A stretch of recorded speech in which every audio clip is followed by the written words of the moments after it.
So, today's topic is how to build a multi-million dollar training business.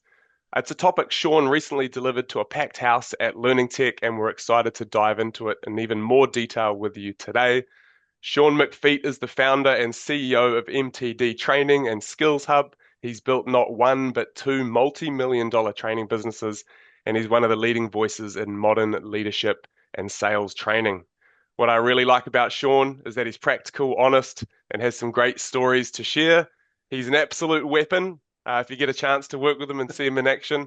And I know you'll come away with new insights and practical takeaways from someone who's actually done it. But before I pass it over to you, Sean, hope that was a good ramp up. Before I pass it Yeah, over to yeah. you, I would like to have a quick word on Arlo for anyone who is new to us. So Arlo is built for instructor-led training providers. We help thousands of training providers simplify operations, sell more courses, and deliver exceptional training to millions of learners around the world. We do this by bringing all the moving parts together into one unified solution. So from scheduling, registrations, payments, communications, e-learning, certificates, and that's delivered across public, private, live, online, and blended learning. And the result is a modern and consistent experience for everyone involved, the learners, the instructors, admins, business owners, and clients, bringing that all together. And that's exactly why today's conversation is so relevant. Scaling a training business isn't just about running more courses, it's about building the right model, systems, and delivery approach behind the scenes, which is where Arlo can really help. Which leads nicely into today's session, Sean. Are you ready to go, mate? Yeah. Should I hand it over to you without further ado? Without further ado, no, thank you so much for the introduction. Well, hi, everybody. I hope you're all keeping well. Just before I start, I'd just like to run a quick poll, if I may, with regards to who's on the call. So, Andre, if you could whip up the poll questions for us. How's that? Can everyone see the poll? Here we go. We're getting some answers coming in here now, Sean. I'll share it in a minute or so.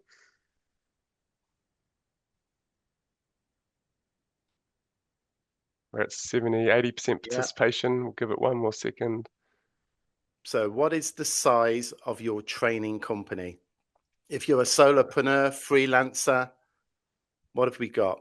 So we've got one person, one man band, 11%, 2 to 10, 26, 11 to 30, 21, 26%, 31 to 100. Guys, I think you should be doing this. And 101 plus employees. That's fantastic. So Quite an even spread there, Sean. it, Something it, for it everyone. really is. And it was interesting at LearnTech, there was more of the 11 to 30 employees, more than anything else. So a nice wide variety we've got on the call today. And the good thing is that no matter where you are on your journey, you're going to get something out of today, because I've near enough worked in every single one of those bands.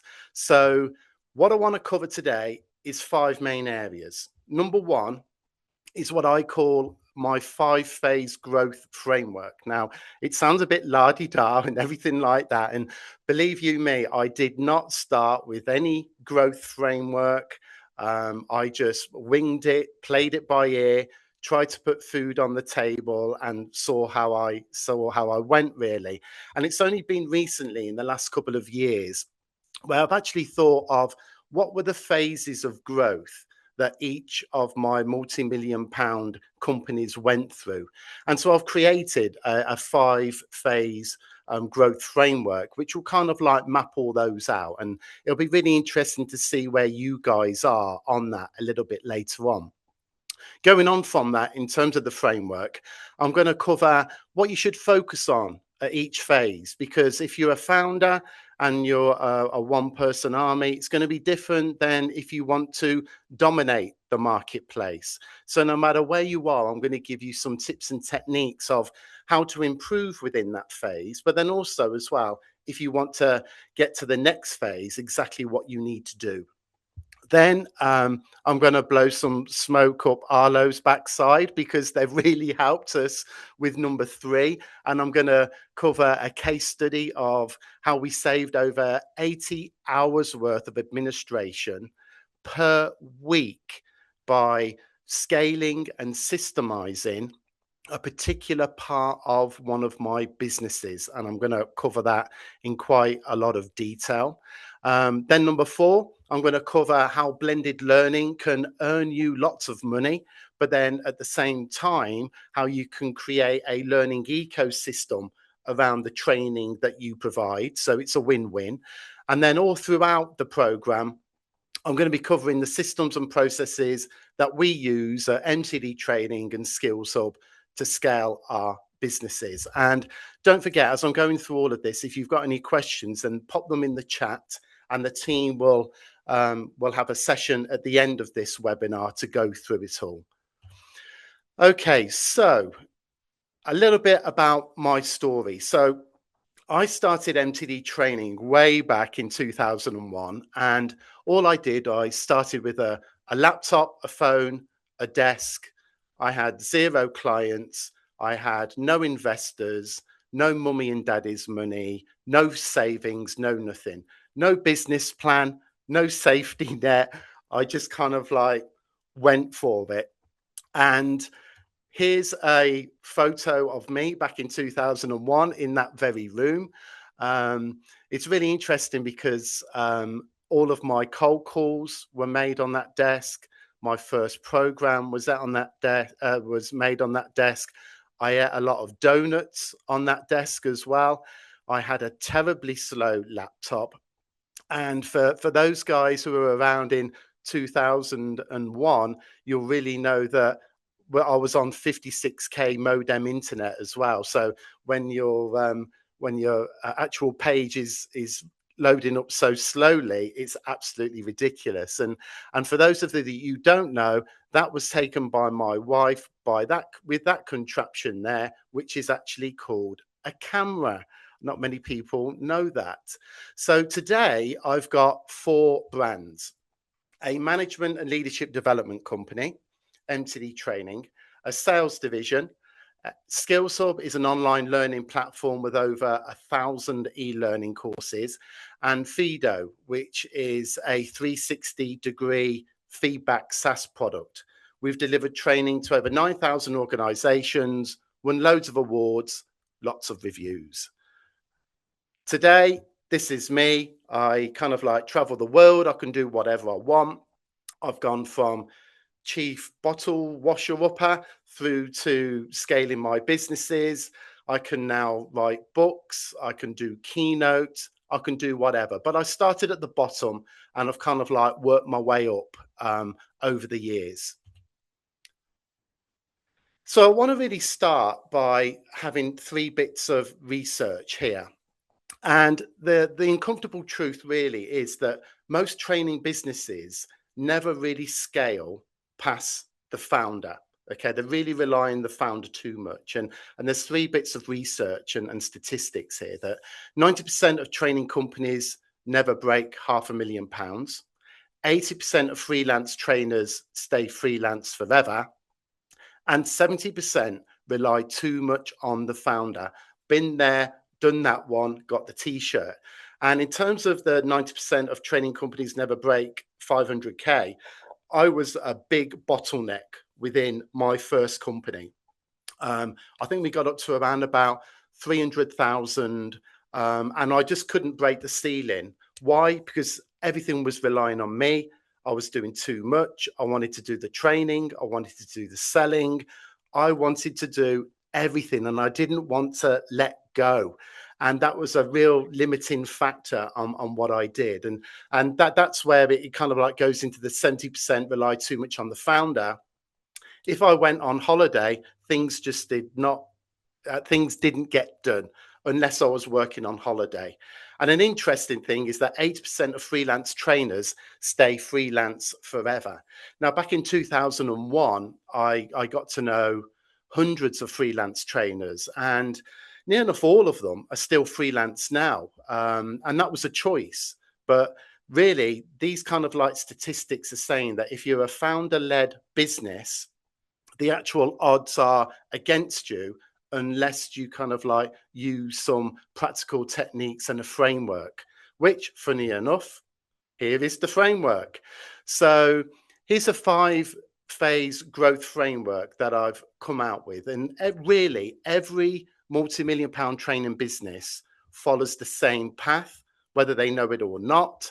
But you can work through this quicker than others, and the amounts are going to be different as well. So phase 1 is all about foundation. You're starting off on yourself. Traction is when you go, oh, you know what? I'm not too bad at this and I'm getting a little bit of money in, so I need to take this a bit more seriously. Then phase 3, you've got systems, and you want to systemize things for one of two reasons. Either it's going to be organized chaos at work and you need to systemize what you're doing better, or you want to optimize what you're doing and you want to take it on to the next level. Then there's, after you've systemized a lot of things, you need to scale. And it's not only scaling people, but it's also scaling your delivery model as well. And I'll talk about that a little bit later on. And then phase 5, we'd all love to dominate the marketplace, because that is like the utopia. But we're a crowded marketplace, and I believe there's kind of like room for everybody. So those are the 5 steps. Let's go into each one, and I'm just going to cover some of the things that you need to be doing in each. So in terms of, excuse me, in terms of the foundation level, really you are the product, right? And it's interesting because most of the trainers I know are absolutely brilliant at delivering training, but they're absolutely terrible at running businesses. And the interesting thing with this is that during the foundation level, you're learning. So for God's sake, don't try to scale something that is not proven yet. It's very, very important. A few of my friends, a few of my business colleagues have tried to scale too early on, whilst they're still in this foundation phase, and everything has kind of like just collapsed. So really, you're just finding your way, you're building collateral, and you're getting ready for the next stage. So some of the key actions that I recommend that you do, and I think those was between 11 and 20% at the foundation level. You really want to pick one niche. Don't pick 3 or 4. Become the go-to person for that particular type of training. So don't be delivering neurodiversity one day, health and safety the next day, learning, leadership and development the next day. Be known for X. I think it's very, very important. Next, you want to hustle to develop business. Back in 2001, I was going to networking events, and I was on the phone all the time making cold calls. Whenever you're not delivering training, it's very important that you're developing your business and that you're selling and marketing. It's very important. So don't just go back and create materials. You really want to be selling on the days that you're not delivering training. Then it's very important that when you do get gigs and you do get training events, is that you create case studies around them, because you really want to create a lot of collateral. What should go into the case study? It should be what the issue was, what you delivered, and the ROI and the impact. Very, very important, because you want to get those plastered all over your website. You want to talk to your clients about them as well. And lastly, what I've put there, and it kind of like divides opinions sometimes, it's strategic freebies. Now, when I first started, I did a lot for free. And it was a strategic decision. And the reason being is that I wanted to get examples, testimonials, photos. I wanted to get practice as well. And back then in 2001, websites weren't what they were like today. They were just like brochures, but I plastered them all over the place. Some of my colleagues say, well, I'm not having any freebies. I want to get paid for what I want, and all this sort of thing. But what you're doing here is you're setting yourself up for the future. So don't get too big on yourself or above yourself that you shouldn't do strategic freebies, because you can really use them very, very well. Phase two is what I call traction. And you're getting a bit of traction when you go, hey, you know what? Getting a little bit of money in here. Things aren't too bad. You might be going out and delivering training, coming back, and then you're answering emails or writing things up, and things are just moving. Okay. And it's not as hard as what it was in the foundation level. And there's four main areas that you really need to look at with this. Number one, and it's kind of like taking the hustle culture from phase two onto the next level. You really want to be developing some sort of an outbound marketing and sales engine when you're not delivering the actual training. So think about cold outreach, LinkedIn content, LinkedIn DMs, email sequences. You might want to try some pay-per-click, some social media marketing as well. Don't forget, when you're not delivering training, very, very important that you grease the wheels, okay, and get some sales and marketing collateral going. The next one is you need to be thinking about your first hire. One of the biggest mistakes I ever made was not hiring quick enough. And I vowed never to do it again. My first business, I made my first million within 6 years. My second business, I made my first million in just over 2. And it was because I hired a lot quicker. Now, sometimes you say, I'm going to save the money, or this sort of thing. But really, I would recommend that if you've got any spare cash and you're building the business, that you reinvest it in a hire. And what you want to do is you want to do the complete opposite of what you want to do. So if you do want to go out and deliver training, then you need to employ a salesperson. Or what I did, I really loved the sales aspect of it. I didn't want to be out on the road 200 days of the year. So I employed a trainer, and I was going to do the selling, and I employed a trainer. But I didn't even really employ a trainer. I just got them on a contract, an associate, paid them £400-500 a day. So I didn't have national insurance and tax and all that sort of thing. But as soon as I did that, it like released the shackles of the business, and we started really propelling forward and started to grow. So you really want to think about your first hire needs to be the opposite. And I also hired a part-time bookkeeper as well.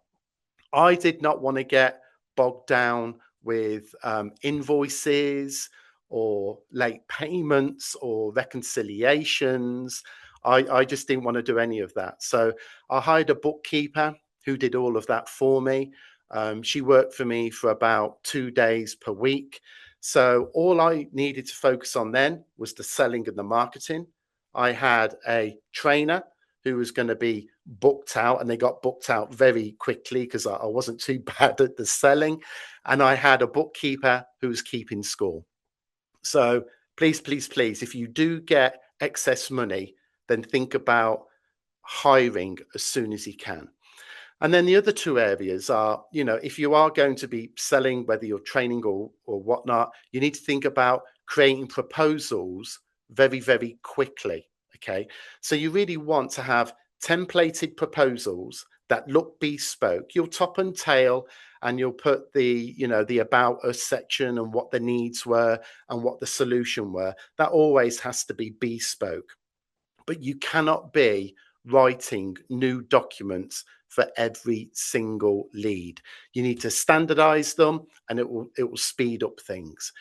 And then likewise, if you're delivering the training or a member of staff is delivering the training, you really want to have some sort of repository whereby you're keeping all of the materials for the training. So let's say you were delivering a leadership course for one day, and you had leadership versus management, coaching, emotional intelligence, and performance issues. So you're going to write those 4 sessions, and you want to put them away in some sort of a shared drive or something like that.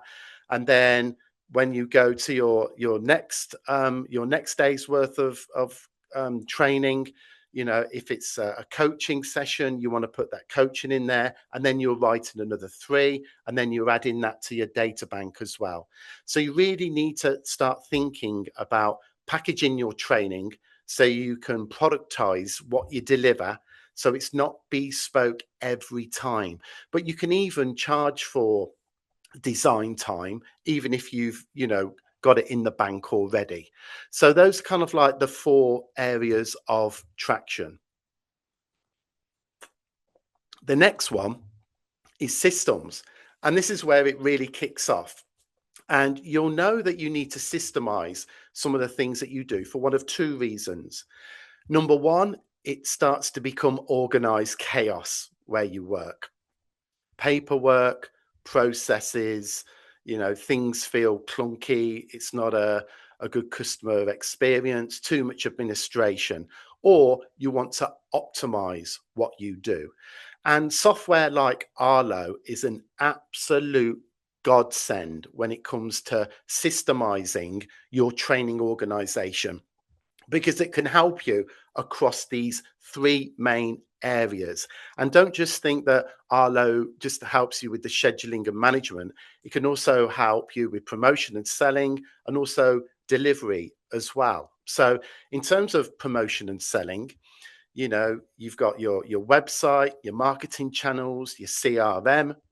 You want to make sure that if you're selling to clients, that you want to follow up with them. So you need to keep detailed records, and the CRM can do that. You want to know what's working. So it's conversion tracking, business reporting. So in terms of promotion and selling, it can help you with that. In terms of scheduling and managing, it can take payments, registrations, communications, and it also looks after your instructors and the logistics side of things, and also feedback forms and feedback loops. And then you also want to think about how you can systemize your delivery as well. So I mentioned before, trainer playbooks, materials, client onboarding as well. You want to really give a slick impression to your clients. And then you can use Arlo for blended learning, online learning, live learning as well. They can log into a learner portal too, and also certifications as well. So when you're thinking about systems, really think about which of these you can systemize. I always have a look at, how can we optimize what we're currently doing, but also as well, what are we really not too good at in terms of paperwork, administration, and management of everything. So in terms of those 3, I've got another poll for you. So Andre, if you could run this poll for me. And it's, where do you think your current bottleneck is within your company? Is it promotion and selling? Is it scheduling and management? Or is it the actual delivery? So if you could all just kind of like vote on that, that would be great. All right, that's 100%. Let's end the poll. Oh, actually, sorry, no, we're only at 50%. Interesting. Give it one more minute.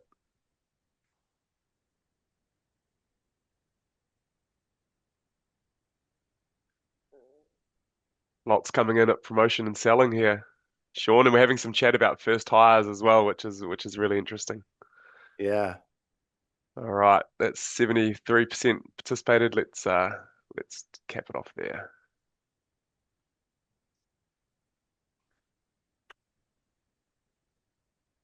Whoa. Wow. Promotion and selling, 89%. Scheduling and management, 11. Okay, fab. So in terms of that, I'm going to give you a bit of a case study now, which includes promotion and selling and scheduling and management. Honest to God, I didn't kind of like set that up or anything like that, but I'm going to give you an example of how Arlo used us in the promotion and selling of what we did, but also the scheduling and management of something that we did as well. So, pardon me. So, in terms of this example, we run hundreds of open courses around the country and around the UK, and everything was manual, right? Everything. So, invoicing, registration, signing up, changes, everything was manual. So we went out into the marketplace. We looked at Arlo to see if they could help us, and they were an absolute godsend. And what they did was they gave us a real nice, flashy front end. So you can see there for our open courses, so people could book now, they could put themselves on waiting lists, they were getting joining information all automatically as well. And everything was right, really, really fluid, and everything worked absolutely fantastically well. And the actual results that we got by using Arlo for all of our open courses and all of the end-to-end management was incredible. And I just want to share some of the statistics with you here that we've got. So beforehand, when somebody used to go online and book a course with us, as I said, it was manual, and they'd receive an invoice, and on the invoice it would say pay via Bax, Chaps, PayPal, or online. Okay. Now, before, only 15% of people would pay there and then online. Due to Arlo, 70% of registrations paid online and upfront. We were making it very, very easy for our web visitors and our bookers to do business with. Conversely, because we were making it so easy and because it looked so good on the website, we had an increase of 25% increase in registrations. So people were going on there, they saw what they wanted, they could easily click on something, they filled out their form, they got the joining information immediately, and it made it very, very easy for people to buy. And one of the byproducts of that is because everything was so manual, it actually saved us over 80 hours worth of administration per week. And that is 2 full-time employees. And you can see that the scale that we're working at here, it saved us 2 employees worth of time. Now, I didn't get rid of them. I used them to better use, which was actually speaking to our clients and building the relationship. But this is what systemizing what you do can have a massive impact and a great ROI at the end of the day. So, thanks to Arlo for that. We were so glad to choose them as a partner, and we've gone from strength to strength in terms of that, which is fab. In terms of systems, we run something called the 4Ps every quarter. And this is a bit different to what I covered at LearnTech, because I thought it would be really good for you guys. So if you put something in the diary every quarter and look at what are the 3 things that will move the needle this quarter. So those are the priorities. Then think about the systems and processes that you need to put in place in order to hit those priorities. So what systems need to exist for those priorities to happen? Then talk about performance. What numbers tell you it's working or not, and you need to measure it. Okay. And then my favorite P, which is profit. Is the business making more money as a result? If not, then reprioritize. So I kind of recommend that you look at that. It's a really good operating system, especially around systems. And you can look at it via the organized chaos, like what I said before, but also how to make things better as well. On to the next phase, which is scaling. And you really need to think about scaling people and scaling delivery.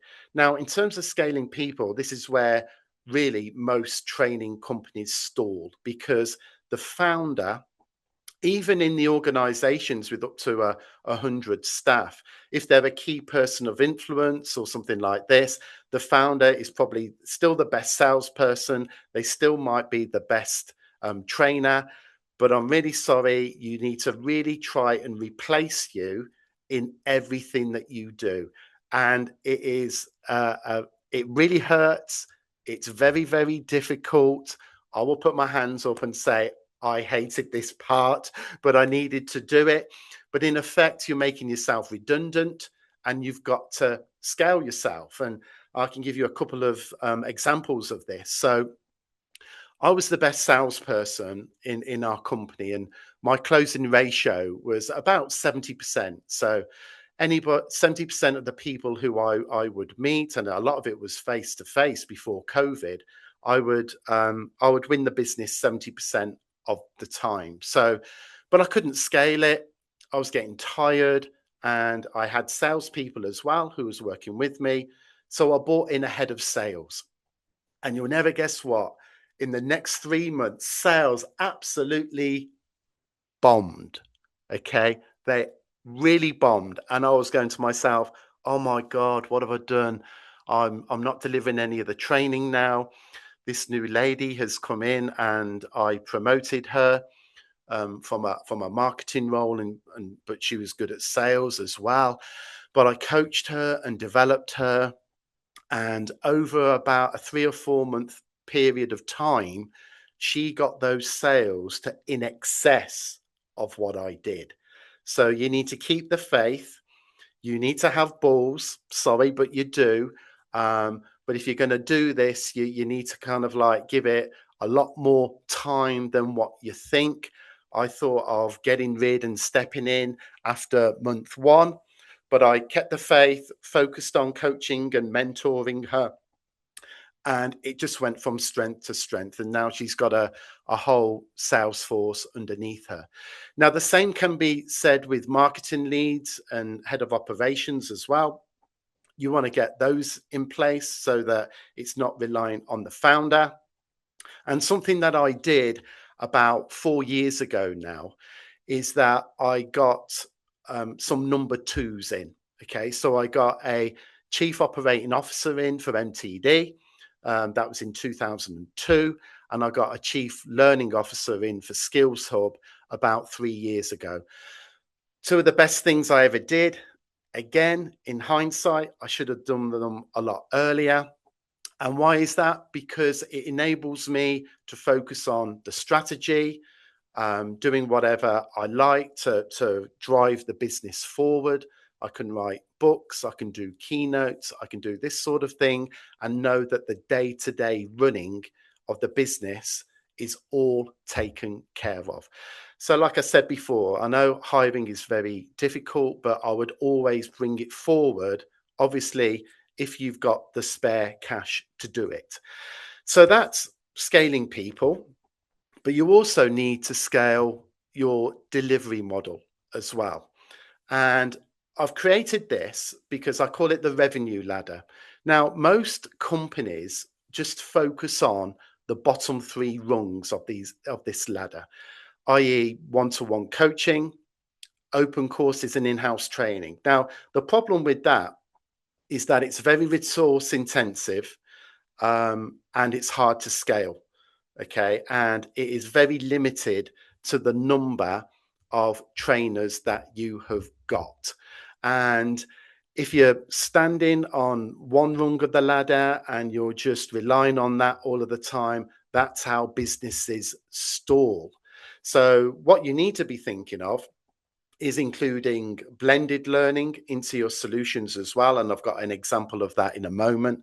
Digital and e-learning too, either as a standalone product or as part of the blended learning solution. And then when you're really coining it in as a company, you're talking about advisory and licensing. So if you think of, let's say, Myers-Briggs, situational leadership, DISC, those are all licensed products and they offer certifications and you earn money while you sleep, really. We've got a licensing deal just going through at the moment. It's in relation to a new book and a new management concept that I've come out with, but we're going to be licensing that very, very soon. So the higher you go up the ladder, every rung represents like a revenue multiplier. It's not just a product. And as I said there, in terms of the blended approach, Arlo can help you with this because you can supply the face-to-face and Arlo can provide all of the digital assets behind it. Okay. And you've got to remember that, digital does not replace training. It just multiplies what you do and enables you to earn more money, but at the same time, make training more effective.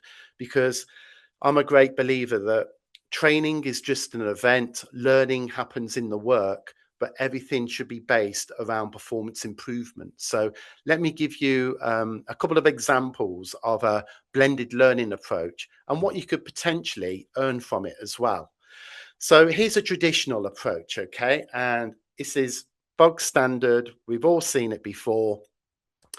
Let's say it's a 2 one-day workshops. You've got some pre-course objectives. You've got the workshops. You've got your happy sheets. The people go back to the work. They do the same old thing. It's not very effective. And you, as a training provider, all you're really getting is 2 days of your daily rate. Okay. But with blended learning, you can earn another 50% of that for hardly any extra work. So the traditional example is at the top there. Again, pre-course objectives, the workshops and the happy sheets. But let's create a blended example here. So you might start off with the pre-course objectives. Then you might have an e-learning session. Then they might go to a one-day workshop. Then the next month after that is another e-learning session or a coaching session. Then they come back for another workshop, another e-learning session. And then you've got your quote, happy sheets. But then I'd also go one step further and do an impact assessment and also an ROI piece at the end of it. You just don't want to be relying on levels 1 and 2 of Kirkpatrick Phillips, for example. But just have a look at how much money you can make via just incorporating blended approach. So the traditional approach, and let's just assume that your daily fees are £1,500 a day, you're getting 3K in. But with the blended approach, you're still getting the 3K in for the 2 one-day workshops, but you could use, let's say, 3 blended learning sessions or e-learning sessions from the Arlo library that you can just pop in to your course as and when you need it. And it's not costing you anything at all on a marginal basis because, you've got your subscription over the year. But before you've got 3K in profit, 3K in revenue, and now you've got £4,500. So you're adding on another 50% in revenue. It's going to be more effective as well. We're not just doing this for the money. You want the training to actually work as well, which is very important. And you're creating an learning ecosystem by using blended learning there. So it's a bit of a win-win all round. And here's some of the modalities that you can use with Arlo. So pre-reading, ebooks, there could be a live training virtual workshop, quizzes, in-person training, online resource libraries, surveys, assessments, certificates. It really goes from like an end-to-end piece with it all. And as I said before, it's a lot more effective and you can earn a lot more money with it as well. So if you want to check out blended learning, by all means, have a look at what Arlo has to offer. I'd really recommend it. Phase 5 is domination. And really, it's a stage which we'd really all love to get to, but probably will never attain. But it's not going to stop us really trying. And really, at this stage, you're no longer a training company. You're more like a learning ecosystem with all various aspects of your business. So first and foremost, you're going to have a lot of multiple revenue streams. Okay, you're going to have licensing. You might have SaaS products, advisory, content, and certifications. You're not just relying on bums on seats anymore. Okay, you're far more than that. You're kind of like a performance improvement powerhouse as opposed to just a training provider. And it's a bit of a mindset that you need to think of. Brand authority, I've got there. It's a hell of a lot easier to make money when clients come to you because you're not chasing your tail and your brand becomes the moat and it attracts everything. So, in everything that you do, you need to think about brand, brand, brand, brand all of the time. You need to think of your intellectual property and using it as an asset. So, any of your learning frameworks, any of your models, any of the tools that you use. I know a lot of people create assessments. All of those create independent value, and they're going to be earning for you long after any trainers are delivering training. And then lastly there, you can build dominance by acquiring other training companies or like companies who are going to complement you. We're just going through an acquisition at the moment. We're buying an institute actually. So that's been 2 years in the making. It's been long, laborious, but it's going to be brilliant at the end of the day. And it's going to add so much value to what we do, but also the training industry as a whole. So you really want to go out there, have a look at acquisitions. They don't have to be big ones. They can be small ones. They really can. People are retiring all of the time. People want out sometimes, but making them offer, you can't refuse. They can't refuse, as the Godfather would say. So you really want to have a look at buying complementary businesses, maybe partnering with tech platforms.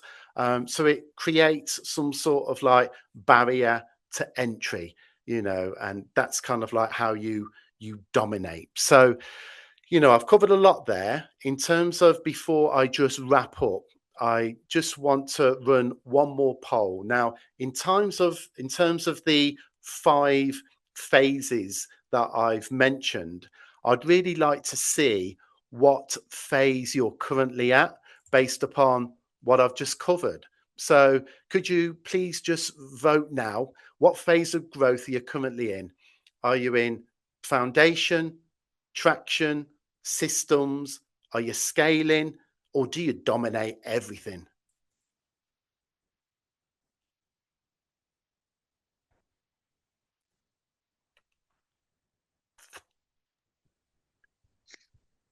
Interesting to see this kind of mimic the size of the companies, Sean, which is quite an interesting indicator.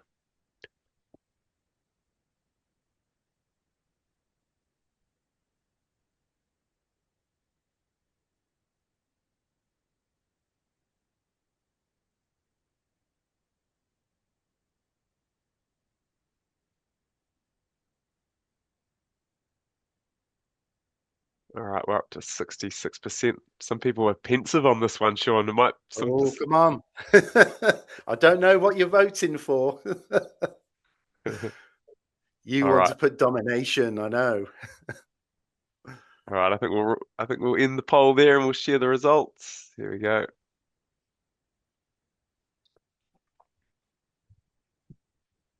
Okay. Yeah. It's interesting because, when you think about domination, I don't think anybody really dominates. There's niches and obviously there's some big players out there. Um, but a lot of companies are still in the traction and systemizing sections, which is really really interesting to know. So thank you for being honest there and coming out with those results. So in wrapping up, I just want to cover 5 main things. And if you're in traction, 31% was in traction, and foundation had a lot as well. You still need to think niche. Niche beats broad, even if you're in the traction and systemizing. I would really recommend that make sure that you're not spreading yourself too thin and that you're really focused in on what you do. At times in the past, we've ventured out into different types of training because I said, oh, why don't we just replicate this for this type of thing? And health and safety training. Why don't I just replicate it? And I knew nothing about it. Okay, I knew the business of training, but I wasn't really passionate about it. And and it didn't really work out. It didn't really last long. As soon as we went back to our niche and our bread and butter, profits soared, and we kept our eye on the ball. And it's very easy to get distracted chasing the next shiny bright object. Don't forget, systems create freedom. It doesn't mean that you can't create systems when you're in the traction phase, but it really creates a lot of freedom. Without them, you become the bottleneck all of the time. Number three, digital is not a nice to have, it's a money multiplier. Think about my example with the blended learning. It's a win for you in terms of revenue because you can charge more. It's a win for your clients because they'll get more effective training at the end of the day. Revenue follows reputation. So you need to build your brand relentlessly and never let up on that at all. And finally, remember, probably the hardest thing for me and most listening here, the founder must evolve. You've gone from chief bottle washer to trainer to salesperson, to CEO. And you must evolve, you must let go. And if you want to scale your business, you are the biggest bottleneck. And I know because I've been there and done that one. And I just really want to leave you with one line, and it really is, don't work in your business. Instead, you need to work on your business. I think Michael Gerber coined that in the E-Myth many years ago. It's very easy to get embroiled in your business and the nuts and bolts because it's sexy and it's great. I get it. I love every minute of what I do. I loved every minute when I was getting down and dirty and doing some great stuff. But you've really got to think yourself, is it going to push the needle? Is it going to drive your business forward? So really, you need to view it as a bit like a learning ecosystem, work on it, and drive your business forward. So hopefully that you enjoyed it and you got a lot out of it. And we'll open up for any questions. Oh, outstanding, Sean. Thanks for that. We've had lots of really cool and interesting chat. I've got a few questions for you here. So, do you want to just jump onto the next slide as the kind of final slide, and then Yeah, sure. we'll work through it. So, I got one from Jason, and Jason, let me know if I get this wrong at all. But he's asking, have you been able to compare your customers going through training and comparing how much support they need in and around consuming training? So he's saying revenue on the training part is great for sure, but then there's hidden costs or hidden revenue around all the support, customers calling in, all that type of stuff costs on your business. And he's curious if you measure that to see the success or the ROI. Yeah, that's an interesting one. And as you in terms of systems and scaling, everything that you do, every training project that you do, you need to run a benefits realization at the end of it. Not only for you, i.e., did you charge the right amount? Okay, but also for the client as well, because you might go in with a daily fee and some are you okay there, Andre? You're looking quizzical. Oh, it's my default. No, no, you're good. You're good. No, it's okay. Now you Um, might go in there with a daily fee, okay, but you really need to think about the time taken for support staff and everything like that. We recently reviewed our program management fees, okay, and you can have a bronze, silver, and gold. Gold will get back to you immediately. Why? Because you're going to pay for it. Bronze will get back to you in 24 hours, and silver, it might be somewhere in between. If you do not review what you are doing all of the time, and in terms of time and calls and support and everything like that, either to optimize what you're currently doing or to charge more, then it's all just guesswork. It really is a hidden cost, and that's one of the biggest things we see via Arlo as well, is around kind of automating some of those touch points, making sure they've got all the information, and giving your customers the opportunity to self-serve, changing course. We just launched an organization portal where your key contact can, add new registrations, look at all the details, view certificates, all that kind of stuff, that busy work, that can really eat into your profits, and it is quite hidden. It can, and you know what though? The one thing that we've found is, especially with one person L&D armies, and there's a lot of them out there, that they'll just pay you. So you think that just because they've got one person in L&D and an L&D and LMS administrator, that they're tight for cash. If you actually give them, a couple of options and you're taking a lot of workload off them, then they will pay for it. But you've got to ask for it. But a lot of training providers are just scared to ask for it because they think, oh no, they're going to say no or feel bad. And the only way to increase your fees is increase your fees. Yeah, I like the idea of adding tiers because some people really want that gold-plated service. I've got a question from Damien around how do you actually let go of being so hands-on? This is this is kind of not a easy. It's easier said than done, I guess. You have to take a leap of faith. You really do. Everything in your gut tells you to hang on longer than what you should. Okay. And the thing is with me is we plateaued as a business. So I said, if I need to get above this plateau, then I'm going to have to remove myself from it. And I changed my mindset to say, I'm not going to die wondering. I'd rather step back. And if it all fell flat on its face, what's the worst that could happen? I could step back in. So, that's what we did. And don't get me wrong, it didn't happen overnight. It was a couple of months until everything bedded down. And there was a lot of sleepless nights and moaning and groaning to my wife at home as to whether I've made the right decision. But it was the right decision. But there's only one way to do it. And that's to, burn your boats when you take the island. And the only way is to go forward. You've just got to let go, have the faith, but make sure that you're coaching and mentoring your people as well, because you're going to have so much knowledge in here. You cannot keep it up here all of the time. You've got to make sure that you disseminate it through all your people. That kind of leads on to another kind of area of conversation was around those early hires and making mistakes there potentially. Is there anything you look for in terms, because they're so important, aren't they? And the mentoring and investing in them, setting them up for success, it sounds like is a really key piece. Are you ready or are you going to invest in them?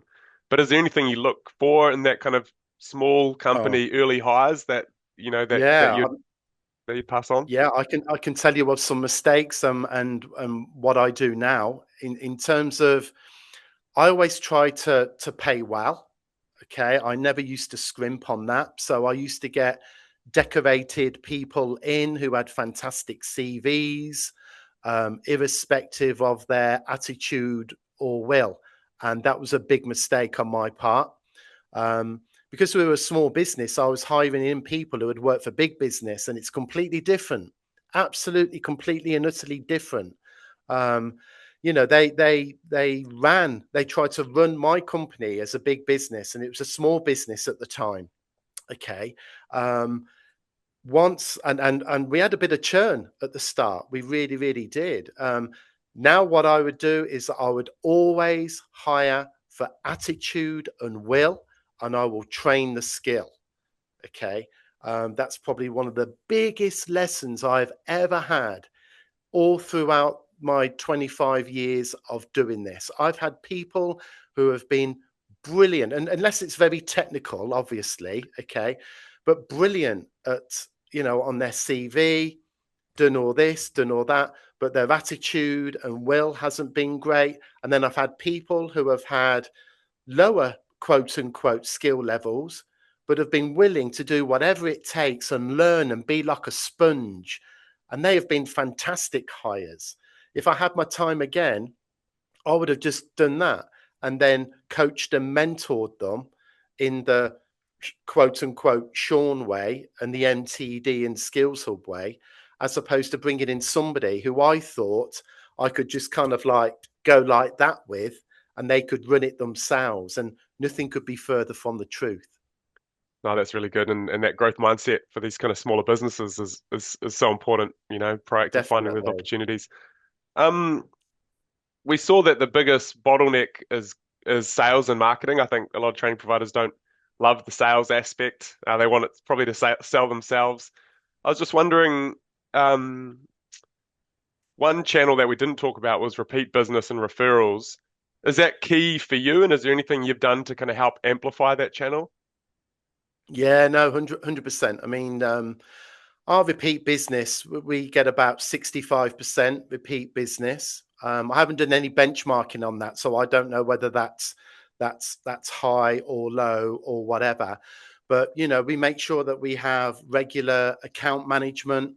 Everybody receives tips every single week if you're a client, and those tips are written by me, not AI, not Claude, not chat, actually me, because I want to really add value to it. So all the way through our, customer journey, they're getting touch points from us, and then regular account management, formal touch points as well. And a good thing is if you create something new, then ask your clients to be part of it in any beta phases. And they really love like inputting into different mechanisms and products that you've got, and it really embeds the relationship that you have with them. I love it. And is there any other channels that have really worked for you, Sean? LinkedIn is a big one for me, in terms of the content that I put out as well. But I would say if you're going to use LinkedIn, um, give give in public and ask in private. Okay, so you might see I've got 220 odd thousand followers, and I get high engagement. So I have a lot of really good content which is out there. But I also DM even to this day. I do DM learning and development managers and directors because I've built that relationship. They've seen 20 pieces of content from me before I actually approach them. So don't just think to put some content up there and think that clients will come to you. You actually have to outreach with them as well. And it's something that a lot of people never see me doing because it's incognito, quote unquote, all they see is the great content that I create. But you've got to put in the hard yards as well. All right, thanks for that. Just got a couple of quick kind of Arlo questions. One, there was chat around the e-learning, and we do have e-learning authoring, AI driven, and that really is designed to put more power into your hands to make it easy, quick and easy to create personalized professional e-learning modules, and you can set them up multi-session. So that's really powerful because I know it's a blocker for people to create content. And if you've already got course outlines and other content, then you can actually drop that in and repurpose it into interactive e-learning modules. So I really encourage people to check that out. And also Hannah asked if we can create cohorts, academies in Arlo. So how we'd do that is you would kind of create a multi-session course. You'd sell that, to multiple people, and then they kind of start going on to that academy or that course. That would be the best way to set that up in Arlo, but happy to kind of understand that question a bit more if I haven't answered that in enough detail or pass you on to one of our team. I think that's everything, Sean. We don't want to take anyone's time. We've already hit the hour. Any kind of final thoughts? Thanks so much for joining us. But no, I really enjoyed it. Just remember, work on the business, not in it. Awesome. Well, thanks everyone for coming along, and we'll see you next time, and we'll share this all out to you in the next day or so. Cheers, everyone. Bye bye. Thanks, guys.